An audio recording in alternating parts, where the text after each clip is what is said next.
Hi friends, అందరూ కల్కి cinema చూశారు కదా. ఈ మధ్య కల్కి సినిమా చూసిన తర్వాత అందరికీ మహాభారతం మీద చాలా ఇంట్రెస్ట్ వచ్చింది. లక్షల శ్లోకాలు ఉన్న మహాభారతాన్ని ఈరోజు నేను మీకు సింపుల్గా 9 వాక్యాల్లో చెప్తాను. ఫస్ట్ వన్, మీ పిల్లలు అంతులేని వాంఛలు, గొంతెమ్మ కోరికలు తీర్చుకుంటూ పోతే కాలక్రమేణా వారు అదుపు తప్పి మీ ఆధీనంలో నుంచి దూరం అవుతారు. వారి ఆధీనంలోకి మీరు వెళ్ళిపోతారు. అంటే మీ పిల్లలు ఏది అడిగితే అది వితౌట్ ప్రాపర్ వ్యాలిడేషన్ మీరు వాళ్ళకి ఇచ్చుకుంటూ పోతే వాళ్ళని మీరు కంట్రోల్ చేయలేరు సరికదా, వాళ్ళ కంట్రోల్లోకి మీరు వెళ్ళిపోతారు. ఫర్ ఎగ్జాంపుల్ కౌరవులు. సెకండ్ వన్, నువ్వు ఎంత బలవంతుడైనా ఎంత శక్తివంతుడైనా ఆయుధాలు కలిగి ఉన్నప్పటికీ ఎన్నో నైపుణ్యాలు ఉన్నప్పటికీ వాటిని అధర్మం కోసం వినియోగిస్తే అవి నిరుపయోగం అవుతాయి. ఫర్ ఎగ్జాంపుల్ కర్ణుడు. ఎందుకంటే కర్ణుడికి ఎంత స్ట్రెంగ్త్ ఉన్నా ఎన్ని స్కిల్స్ అండ్ వెపన్స్ ఉన్నా అవి అధర్మం కోసం యూజ్ చేయడం వల్ల అవి వర్త్లెస్గా మిగిలిపోయాయి. థర్డ్ వన్, యోగ్యత తెలుసుకోకుండా పుత్రవాత్సల్యంతో అనర్హునికి అపారమైన జ్ఞానాన్ని అందిస్తే వినాశనం జరుగుతుంది. అంటే వాళ్ళ వర్త్ తెలుసుకోకుండా కొడుకు మీద ప్రేమతో అర్హత లేని వాడికి వాస్ట్ నాలెడ్జ్ని అందించడం వల్ల అంత డిస్ట్రక్షనే జరిగింది. For example Ashwatthama.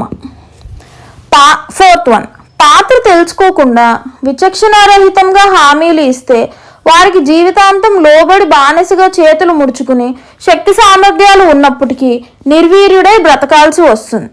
For example భీష్ముడు.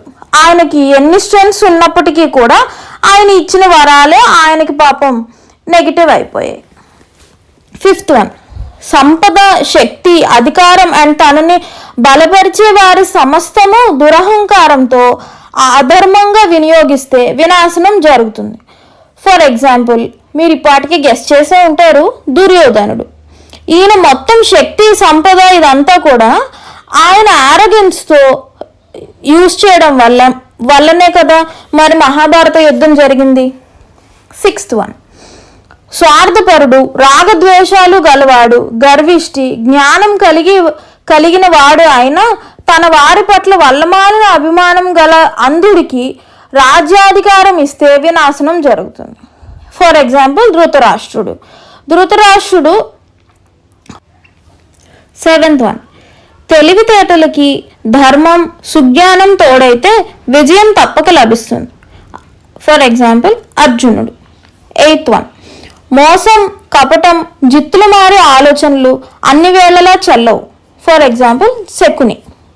నైన్త్ వన్, నీవు నైతిక విలువలు పాటిస్తూ సక్రమ మార్గంలో ప్రయాణం చేస్తే నీ ధర్మం నువ్వు పాటిస్తే ఏ శక్తి నీకు హాని చేయలేదు. ఈ క్వశ్చన్కి కనుక మీకు ఆన్సర్ తెలిసినట్టయితే కమెంట్ సెక్షన్లో కమెంట్ చేయండి. ఈ వీడియో మీకు నచ్చినట్టయితే please like, share and subscribe for more videos. Thank you.